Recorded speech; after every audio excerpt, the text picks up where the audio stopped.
And turns out we can also see that your blood panel is better and your readiness is better and your resting heart rate and you don't look like, a melted candle. Sleep, for example, we believe that 7 hours of sleep is minimum for survivability. And if you have a child or you have to take a plane or work a job with a deadline, you're going to get periods of time where you don't get that 7 hours of sleep. That's okay. You're a human being. You're really robust. But we can start to say, you're in pain. You want to change your body composition. You want to get stronger. You want to learn. You want to grow your body. 8 hours of sleep is our benchmark. And that means now suddenly there's a whole host of behaviors around that.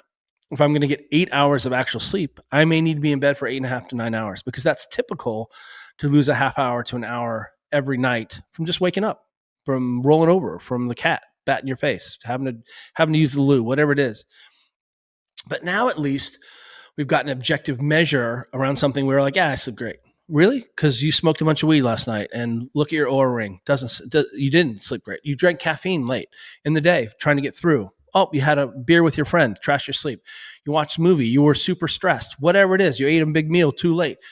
What we're trying to do again is have people be able to make decisions about their life and what their goals are so that you can say, well, I'm going to binge this Netflix documentary all night long and I'm going to eat pizza because it's Friday and I love it. And my job and my sport isn't on the line the next day.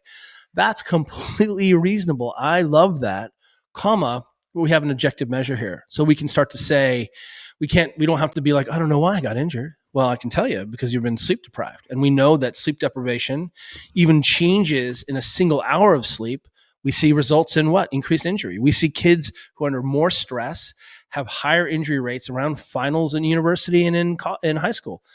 That is unequivocal. So there are things then we can go backwards and say, well, we can begin to improve or manage that. And we can do that with hydration. We can do it with nutrition. We can do it with steps. We can do it with, you can start to roll this backwards and start to create a set of movement vital signs, physical vital signs that help people understand themselves. And again, I'm using sport as a model for understanding self. So how would breathing play into this? Because it's a sort of fundamental part of life. Everybody breathes, but you said that that's not true. People pant, people respirate. Yeah. I don't think they breathe. They'll still use breathing as a verb, right? Because when that's what I was going to say was that you said, well, we don't own a position unless we can breathe fundamentally in it.